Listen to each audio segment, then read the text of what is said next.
देखकर मुझे बहुत प्रसन्नता हो रही है। ये प्रसन्नता और गर्व की बात है कि कस्बों और गांव में यानी देश में हर जगह बच्चे, युवा और बुजुर्ग सभी उत्साह के साथ स्वतंत्रता दिवस के पर्व को मनाने की तैयारी कर रहे हैं। हमारे देशवासी बड़े उत्साह के साथ आज़ादी का अमृत महोत्सव मना रहे हैं। स्वाधीनता दिवस का उत्सव मुझे मेरे बचपन के दिनों की याद भी दिलाता है। अपने गांव के स्कूल में स्वतंत्रता दिवस समारोह में भाग लेने की हमारी खुशी रोके नहीं रुकती थी। जब त्रिरंगा फहराया जाता था तो हमें लगता था जैसे हमारी शरीर में बिजली सी दौड़ गई हो। देशभक्ति के गौरव से भरे हुए हृदय के साथ हम सब राष्ट्रीय ध्वज को सलामी देते थे तथा राष्ट्रगान गाते थे। मिठाइयाँ बांटी जाती थी और देशभक्ति के गीत गाए जाते थे जो कई दिनों तक हमारी मन में गूंजते रहते थे। ये मेरा सौभाग्य रहा है कि जब मैं स्कूल में शिक्षक बनी तो मुझे उन अनुभवों को फिर से जीने का अवसर प्राप्त हुआ। जब हम बड़े होते हैं तो हम अपने खुशी को बच्चों की तरह व्यक्त नहीं कर पाते, लेकिन मुझे विश्वास है कि राष्ट्रीय पर्व से जुड़े देशभक्ति की गहरी भावना में तनिक भी कमी नहीं आती है। स्वतंत्रता दिवस हमें ये याद दिलाता है कि हम केवल एक व्यक्ति ही नहीं है, बल्कि हम एक ऐसे महान जन समुदाय का हिस्सा है जो अपनी तरह का सबसे बड़ा और जीवंत समुदाय है। ये विश्व के सबसे बड़े लोकतंत्र के नागरिकों का समुदाय है। जब हम स्वतंत्रता दिवस समारोह मनाते हैं तो वास्तव में हम एक महान लोकतंत्र के नागरिक होने का उत्सव भी मनाते हैं। हमें हर एक की अलग अलग पहचान है। जाति, पंथ, भाषा और क्षेत्र के अलावा हमारी अपने परिवार और कार्य क्षेत्र से जुड़े पहचान भी होती है, लेकिन हमारी एक पहचान ऐसे है जो इन सब से ऊपर है और हमारी वो पहचान है भारत का नागरिक होना। हम सभी समान रूप से इस महान देश के नागरिक हैं।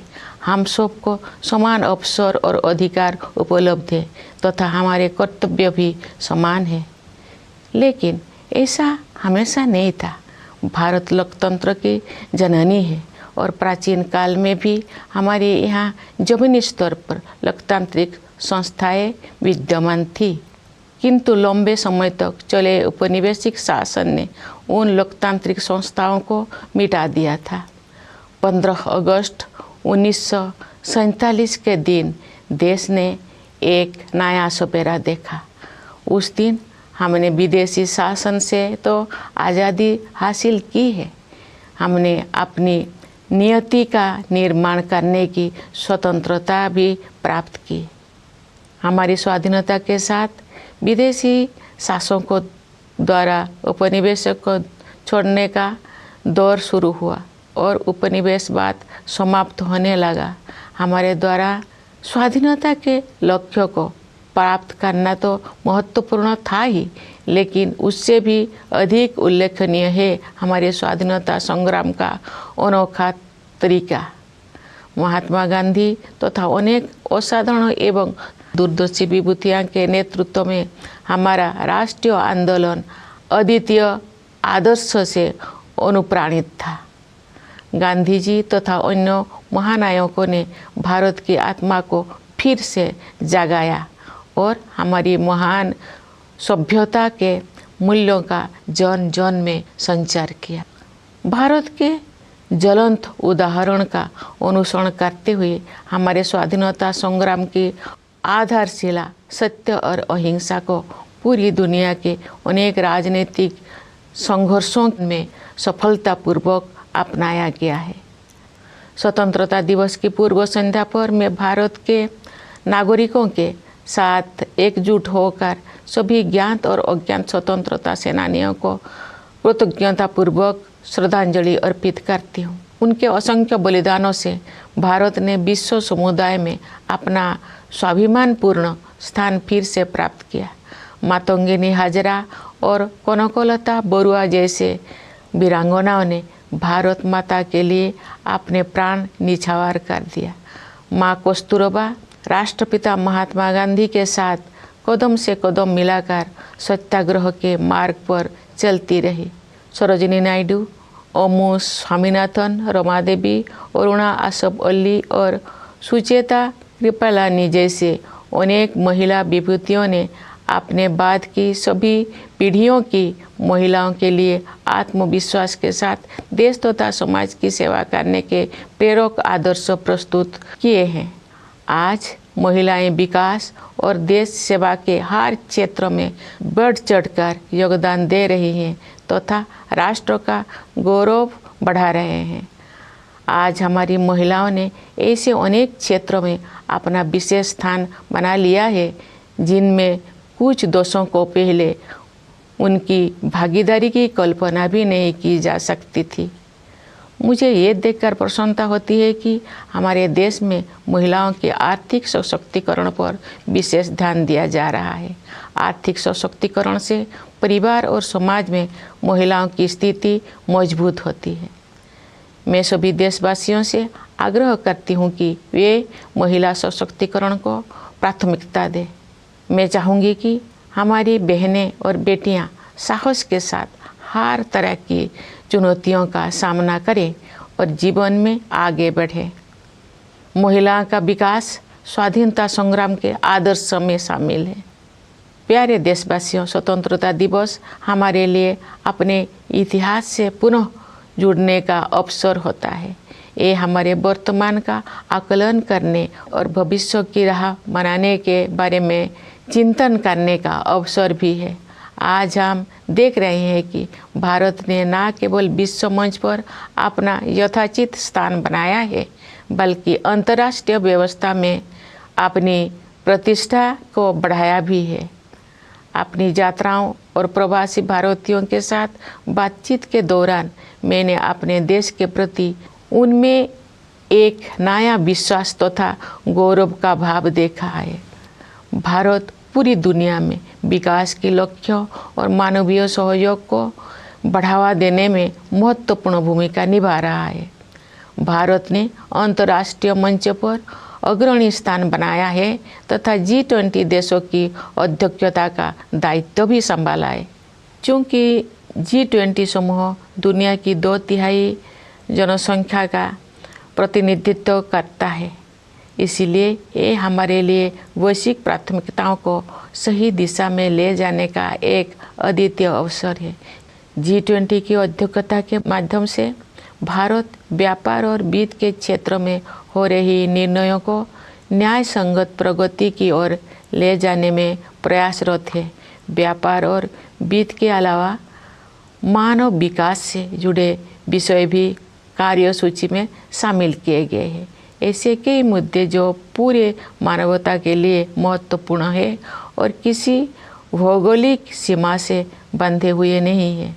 मुझे विश्वास है कि भारत के प्रभावी नेतृत्व के साथ G20 के सदस्य देश उन मोर्चों पर उपयोगी कार्रवाई को आगे बढ़ाएंगे। भारत की G20 की अध्यक्षता में एक नई बात यह है कि डिप्लोमेसी को जमीन से जोड़ा गया है। एक अंतर्राष्ट्रीय राजनयिक गतिविधि में लोगों की भागीदारी को प्रोत्साहित करने के लिए अपनी तरह का पहला अभियान चलाया गया है। उदाहरण के लिए ये देखकर मुझे अच्छा लगा कि स्कूलों और कॉलेजों में G20 से जुड़े विषयों पर आयोजित की जा रही गतिविधियों में विद्यार्थी उत्साहपूर्वक भाग ले रहे हैं। G20 से जुड़े कार्यक्रम के बारे में सभी नागरिकों में बहुत उत्साह देखने को मिल रहा है। प्यारे देशवासियों, सशक्तिकरण की भावना से युक्त इस उत्साह का संचार आज संभव हो पाया है क्योंकि हमारा देश सभी मोर्चों पर अच्छी प्रगति कर रही है। मुश्किल दौर में भारत की अर्थव्यवस्था न केवल समर्थ सिद्ध हुई है बल्कि दूसरों के लिए आशा का स्रोत भी बनी है। विश्व की अधिकांश अर्थव्यवस्थाएं नाजुक दौर से गुजर रही है।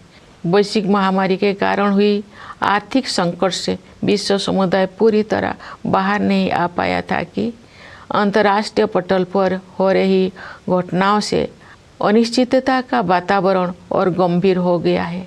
फिर भी सरकार कठिन परिस्थितियों का अच्छी तरह सामना करने में सक्षम रही है। देश ने चुनौतियों को अवसरों में बदला है और प्रभावशाली जीडीपी ग्रोथ भी दर्ज की है। हमारे अन्नदाता किसानों ने हमारी आर्थिक वृद्धि में महत्वपूर्ण योगदान दिया है। राष्ट्र उनका ऋणी है। वैश्विक स्तर पर मुद्रास्फीति यानी इन्फ्लेशन चिंता का कारण बनी हुई है, लेकिन सरकार और रिजर्व बैंक इस पर काबू पाने में सफल रही है। सरकार ने जनसामान्य पर मुद्रास्फीति का अधिक प्रभाव नहीं पड़ने दिया है और साथ ही गरीबों को व्यापक सुरक्षा कवच भी प्रदान किया है। वैश्विक आर्थिक विकास के लिए दुनिया की निगाहें आज भारत पर टिकी हुई है। आज भारत विश्व की 5वीं सबसे बड़ी अर्थव्यवस्था बन गया है। विश्व में सबसे तेजी से बढ़ रही बड़ी अर्थव्यवस्था के रूप में भारत विश्व की 3री सबसे बड़ी अर्थव्यवस्था बनने की ओर अग्रसर है। हमारी आर्थिक प्रगति की इस यात्रा में समावेशी विकास पर जोर दिया जा रहा है। निरंतर हो रही आर्थिक प्रगति के 2 प्रमुख आयाम हैं। एक और व्यवसाय करना आसान बनाकर और रोजगार के अवसर पैदा करके उद्यमशीलता की संस्कृति को बढ़ावा दिया जा रहा है। दूसरे ओर जरूरतमंदों की सहायता के लिए विभिन्न क्षेत्रों में पहल की गई है तथा व्यापक स्तर पर कल्याणकारी कार्यक्रम चलाया जा रहे हैं। वंचितों को वरीयता प्रदान करना हमारी नीतियों और कार्य के केंद्र में रहता है। परिणाम स्वरूप पिछले दशकों में बड़ी संख्या में लोगों को गरीबी से बाहर निकलना संभव हो पाया है। इसी प्रकार आदिवासियों की स्थिति में सुधार लाने और उन्हें प्रगति की यात्रा में शामिल करने हेतु विशेष कार्यक्रम चलाया जा रहा है। मैं अपने आदिवासी भाई बहनों से अपील करती हूँ कि आप सब अपने परंपराओं को समृद्ध करते हुए आधुनिकता को अपनाएं। मुझे ये जानकर खुशी हुई है कि आर्थिक विकास के साथ साथ मानव विकास संबंधी सरकारों को भी उच्च प्राथमिकता दी जा रही है। मैं एक शिक्षक रही हूँ, इस नाते भी मैंने ये समझा है कि शिक्षा सामाजिक सशक्तिकरण का सबसे प्रभावी माध्यम है। वर्ष 2020 की राष्ट्रीय शिक्षा नीति से बदलाव आना शुरू हो गया है। विभिन्न स्तरों पर विद्यार्थियों और शिक्षाविदों के साथ मेरी बातचीत से मुझे ज्ञात हुआ है कि अध्ययन की प्रक्रिया अधिक फ्लेक्सिबल हो गया है। इस दूरदर्शी नीति का एक प्रमुख उद्देश्य प्राचीन मूल्यों को आधुनिक कौशल के साथ जोड़ना है। इससे आने वाले वर्षों में शिक्षा के क्षेत्र में अभूतपूर्व परिवर्तन होंगे और परिणाम स्वरूप देश में एक बहुत बड़ा बदलाव दिखाई देगा। भारत की प्रगति को देशवासियों, विशेषकर युवा पीढ़ी के सपनों से शक्ति मिलती है। विकास के अनंत संभावनाएं देशवासियों की प्रतीक्षा कर रही है। स्टार्टअप से लेकर खेलकूद तक हमारे युवाओं ने उत्कृष्टता के नई आसमानों की उड़ान भरी है। आज के नई भारत की महत्वाकांक्षाओं के नई क्षितिज असीम है। भारतीय अंतरिक्ष अनुसंधान संगठन नई ऊंचाई को छू रहा है और उत्कृष्टता के नए आयाम स्थापित कर रहा है। इस वर्ष इसरो ने चंद्रयान 3 लॉन्च किया है, जो चंद्रमा की कक्षा में प्रवेश कर चुका है और कार्यक्रम के अनुसार उसका विक्रम नामक लैंडर तथा प्रज्ञान नामक रोवर अगले कुछ ही दिनों में चंद्रमा पर उतरेगा। हम सभी के लिए वो गौरव का क्षण होगा और मुझे भी उस पल का इंतजार है। चंद्रमा का अभियान अंतरिक्ष के हमारे भावी कार्यक्रम के लिए केवल एक सीढ़ी है। हमें बहुत आगे जाना है। अंतरिक्ष अभियान में ही नहीं बल्कि धरती पर भी हमारे वैज्ञानिक और टेक्नोलॉजिस्ट देश का नाम रोशन कर रहे हैं। अनुसंधान, नवाचार तथा उद्यमशीलता को बढ़ावा देने के लिए अगले 5 वर्षों में 50,000 करोड़ रुपये की राशि के साथ सरकार द्वारा अनुसंधान नेशनल रिसर्च फाउंडेशन स्थापित किया जा रहा है। ये फाउंडेशन हमारी कॉलेजों, विश्वविद्यालयों और अनुसंधान केंद्रों में रिसर्च एवं डेवलपमेंट को आधार प्रदान करेगा, उन्हें विकसित करेगा तथा आगे ले जाएगा। प्यारे देशवासियों, ज्ञान विज्ञान में उत्कृष्टता प्राप्त करना ही हमारा लक्ष्य नहीं है, बल्कि हमारे लिए ये मानवता के विकास के साधन है। एक क्षेत्र जिस पर पूरे विश्व के वैज्ञानिकों और नीति निर्माताओं को और अधिक तत्परता से ध्यान देना चाहिए, वो है जलवायु परिवर्तन। हाल के वर्षों में बड़ी संख्या में एक्सट्रीम वेदर इवेंट्स हुई है। देश के कुछ हिस्सों में असाधारण बाढ़ का सामना करना पड़ा है, कुछ स्थान सूखे की मार झेलते हैं। इन सब का एक प्रमुख कारण ग्लोबल वार्मिंग को भी माना जाता है। अतः पर्यावरण के हित में स्थानीय, राष्ट्रीय तथा वैश्विक स्तर पर प्रयास करना अनिवार्य है। इस संदर्भ में ये उल्लेखनीय है कि रिन्यूएबल एनर्जी के क्षेत्र में हमने अभूतपूर्व लक्ष्यों को प्राप्त किया है। अंतर्राष्ट्रीय सौर ऊर्जा अभियान को भारत ने नेतृत्व प्रदान किया है। अंतर्राष्ट्रीय प्रतिबद्धताओं को पूरा करने में हमारा देश अग्रणी भूमिका निभा रहा है। विश्व समुदाय को हमने लाइफ यानी लाइफस्टाइल फॉर एनवायरनमेंट का मंत्र दिया है। प्यारे देशवासियों, असामान्य मौसम की घटनाएं सभी पर असर डालती है, लेकिन गरीब और वंचित वर्गों के लोगों पर उनका और अधिक प्रभाव पड़ता है। शहरों और पहाड़ों क्षेत्रों के जलवायु परिवर्तन की स्थितियों का सामना करने के लिए विशेष रूप से सक्षम बनाने की आवश्यकता है। मैं ये कहना चाहूँगी कि लोभ की संस्कृति दुनिया को प्रकृति से दूर करती है और अब हमें ये एहसास हो रही है कि हमें अपनी जड़ों की ओर लौटना चाहिए। आज भी अनेक जनजातीय समुदाय ऐसे हैं जो प्रकृति के बहुत करीब और प्रकृति के साथ सौहार्द बनाकर रहते हैं। उनके जीवन मूल्यों और जीवन शैली क्लाइमेट एक्शन के क्षेत्र में अमूल्य शिक्षा प्रदान करते हैं। जनजातीय समुदायों द्वारा युगों से अपना अस्तित्व बनाए रखने के रहस्यों को एक शब्द में ही व्यक्त किया जा सकता है और शब्द है हमदर्दी। जनजातीय समुदाय के लोग प्रकृति को माता समझते हैं तथा उसकी सभी संतानों अर्थात वनस्पतियों और जीव जंतुओं के प्रति सहानुभूति रखते हैं। कभी कभी दुनिया में हमदर्दी की कमी महसूस होती है, लेकिन इतिहास साक्षी है कि ऐसे दौर केवल कुछ समय के लिए ही आते हैं, क्योंकि करुणा हमारा मूल स्वभाव है। मेरा अनुभव है कि महिलाएं हमदर्दी के महत्व को और अधिक गहराई से महसूस करती है और जब मानवता अपनी राह से भटकती है तो वे सही रास्ता दिखाती है। हमारे देश ने नई संकल्पों के साथ अमृत काल में प्रवेश किया है तथा हमें भारत का वर्ष 2047 तक एक विकसित राष्ट्र बनाने की दिशा में आगे बढ़ रहे हैं।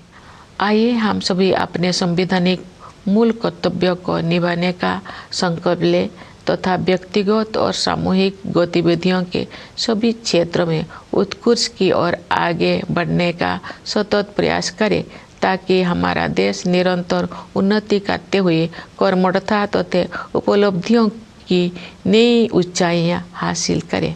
प्यारे देशवासियों, हमारा संविधान हमारा मार्गदर्शक दस्तावेज है।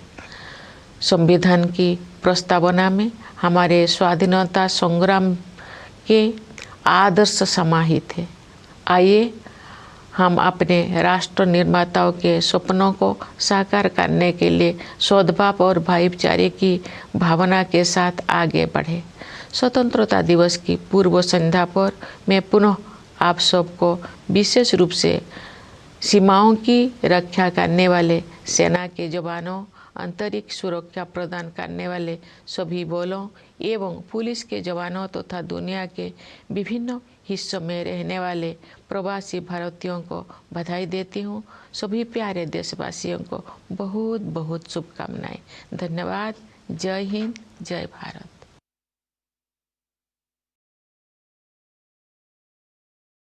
My dear fellow citizens, my heartiest greetings to all of you on our 77th Independence Day. It is a glorious and auspicious occasion for all of us. I am overjoyed to see that festivity is in the air. It is a matter of delight as well as pride for us to see how everyone, children, youth, and the elderly in cities and villages everywhere in India are excited and preparing to celebrate this festival of our freedom. The people have been celebrating Azadi Ka Amrit Mahotsav with great enthusiasm. Independence Day celebrations also remind me of my childhood days. We could not contain our excitement of participating in the Independence Day celebrations in our village school. When the tricolor was hoisted, we felt an electrifying energy pass through us. With our hearts full of patriotic pride, we salute the national flag and sang the national anthem. Sweets were distributed and patriotic songs were sung, which kept playing in our minds for many days. I was fortunate in having an opportunity to relive these experiences when I became a school teacher. When we grow up, we may not remain as expressive of our joy as children are, but I am sure that the intensity of the patriotic feelings associated with the celebration of national festival is not diminished at all. Independence Day reminds us that we are not merely individuals, but we are part of a great community of people. It happens to be the biggest and the greatest community of its kind. It is the community of the citizens of the world's largest democracy. What we celebrate on Independence Day is the fact that we are part of a great democracy. Each of us has many identities, apart from caste, creed, language, and region. We are also identified with our families and professions. But there is one identity that is above all, that is our identity as citizens of India. Each one of us is an equal citizen. Each one of us has an equal opportunity, equal rights, and equal duties in this land. But it was not always so. India is the mother of democracy, and since ancient times, we had democratic institutions functioning at the grassroots. But long years of colonial rule wiped them out. On 15th August 1947, the nation woke up to a new dawn. We not only own freedom from foreign rule, but also the freedom to rewrite our destiny. With our independence began the era of foreign rulers, withdrawing from many colonies, and colonialism drew close to its end. What is special about our freedom struggle is not only the fact that its objective was achieved, but also how it was fought. Under the leadership of Mahatma Gandhi and a galaxy of extraordinary visionary leaders, our national movement was animated by a unique set of ideals. Gandhiji and others rekindled the soul of India and helped the nation rediscover its civilizational values. Following India's shining example, truth and non-violence, the cornerstone of our resistance, has been successfully employed in many political struggles around the world. On the eve of Independence Day, I join my fellow citizens in paying grateful tribute to the known and unknown freedom fighters whose sacrifices have made it possible for India to regain its rightful place in the Committee of Nations. Great women freedom fighters like Matangini Hajra and Kanakolata Borua laid down their lives for Bharat Mata. Ma Kosturaba matched the father of the nation, Mahatma Gandhi, every step of the way on the difficult path of Satyagraha. Many great women leaders like Sarojini Naidu, Amu Swaminathan, Rama Devi, Aruna Asaballi, and Sucheta Kripalani had set inspiring ideals for all future generations of women to serve the nation and the society with self-confidence. Today, women are contributing extensively in every field of development and service to the country and are enhancing the nation's pride. Today, our women have made their special place in many such fields in which their participation was unimaginable a few decades ago. I am happy to note that the economic empowerment of women is being given special focus in our country. Economic empowerment strengthens the position of women in the family and society. I urge all fellow citizens to give priority to women empowerment. I would like our sisters and daughters to overcome challenges with courage and move ahead in life. Development of women was among the ideals of our freedom struggle. Dear citizens, Independence Day is an occasion to reconnect with our history. It is also an occasion to assess our present and reflect about our way forward. Looking at the present, we see that India has not only regained its rightful place on the world stage, but it has also enhanced its standing in the international order. During my visits and interactions with the members of the Indian diaspora, I have observed a new confidence in the India story. India is playing a crucial role in promoting developmental and humanitarian goals around the world. It has also assumed leadership of international forums, especially the presidency of G20. As the G20 represents 2/3 of the world population, this is a unique opportunity to help shape global discourse in the right direction. With the G20 presidency, India can nudge decision making in trade and finance towards equitable progress. Beyond trade and finance, matters of human development too are on the agenda. There are many global issues that concern all humanity and are not limited by geographical boundaries. I am confident that with India's proven leadership in dealing with global issues, member nations will be able to advance effective action on these fronts. What is notable in India's presidency of G20 is the way this diplomatic activity has been taken to the grassroots. There has been a first of its kind campaign to encourage people's participation. It is delightful to see, for example, students enthusiastically participating in diverse contexts organized in schools and colleges touching upon the themes of G20.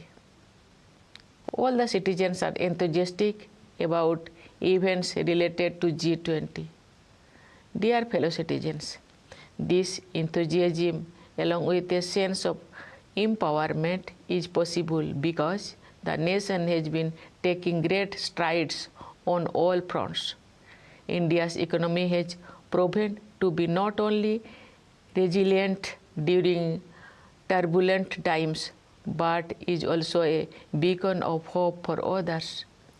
The world economy is passing through a delicate stage as the pandemic has been followed by international events that have added to the air of uncertainty. Yet the government has been able to navigate the stormy waters very well. India has converted challenges into opportunities and has recorded high GDP growth. Our Annadata farmers have contributed significantly to our economic growth. The nation feels indebted to them. Inflation at the global level remains a cause for worry. But in India, the government and the Reserve Bank have managed to contain it. The government has succeeded in protecting the common people from high inflation while also providing a more extensive security cover to the poor. The world looks up to India for global economic growth. The continued economic progress is driven by a two-pronged strategy.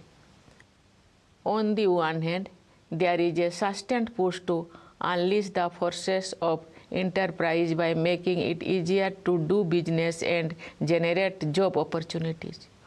On the other, proactive and expanded welfare initiatives for the needy have been taken in various domains. Giving priority to the deprived remains the focus of our policies and actions that have lifted a large number of people out of poverty in the last decade. Similarly, there are specific programs to improve the conditions of tribals and encourage them to join the journey of progress. I appeal to our tribal brothers and sisters to enrich their traditions while embracing modernity. I am happy to note that along with economic growth, human development concerns have also been accorded high priority. Having been a teacher also, I have realized that education is the greatest tool of social empowerment. The National Education Policy of 2020 has started making a difference. From my interactions with students as well as educationists at various levels, I gather that the learning process has become more flexible. The visionary policy, which aims to merge ancient values with modern skills, will bring in unprecedented changes in the education sectors over the years, leading to a great transformation of the nation. India's economic progress is powered by the dreams of its people, particularly the young generation for whom limitless opportunities have opened up. From startups to sports, our youth have explored new horizons of excellence. The aspirations of the new India have infinite dimensions. The Indian Space Research Organization keeps scaling new heights and setting higher benchmarks of excellence.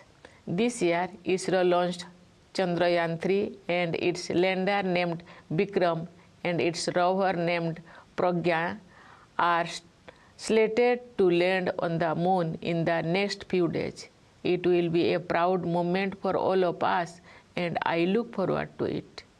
But the mission to the moon is only a stepping stone for our future space programs. We have to go far ahead. For their work in space and also on Earth, our scientists and technologists are bringing laurels to the country. To foster the spirit of research, innovation, and entrepreneurship, the government is setting up the Anusandhan National Research Foundations with an amount of rupees 50,000 crore for next 5 years. The foundation will seed, grow, and promote research and development in our colleges, universities, and research institutions. Dear citizens, for us, science or knowledge are not ends in themselves, but are a means for the betterment of all the people. One area that merits urgent attention of scientists and policymakers all over the world is climate change. We have faced numerous extreme weather events in recent years. Parts of India have faced extraordinary floods. At the same time, there are places facing drought. These events are also attributed to the phenomenon of global warming. Therefore, it is necessary to make efforts at the local, national, and global levels for the environment. In this context, it is noteworthy that we have achieved unprecedented goals in the field of renewable energy. India is providing leadership to the International Solar Alliance. Our country is playing a leading role in fulfilling international commitments. We have given the mantra of life, that is lifestyle for environment, to the global community. Dear fellow citizens, extreme weather events affect all, but their impact is far more severe on the poor and the marginalized. Cities and hilly terrains especially need to be made more resilient. The larger point here is that the culture of greed takes the world away from nature. We now realize the dire need to return to our roots. I know that there are still many tribal communities who live very close to nature and in harmony with it. Their values and lifestyle offer invaluable lessons for climate action. The secret of the survival of the tribal communities through ages can be summarized in one word. That single word is empathy. They have empathy for all Mother Nature's fellow children, flora and fauna alike. Sometimes, however, the world seems to be suffering from a deficit of empathy.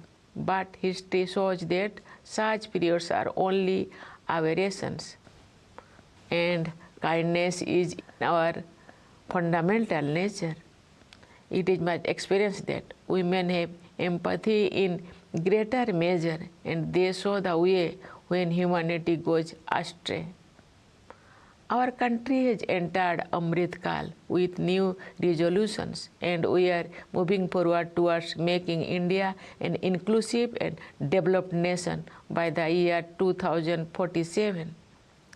Let us all take a pledge to perform our fundamental duty to strive towards excellence in all spheres of individual and collective activity, so that the nation constantly rises to higher levels of endeavor and achievement.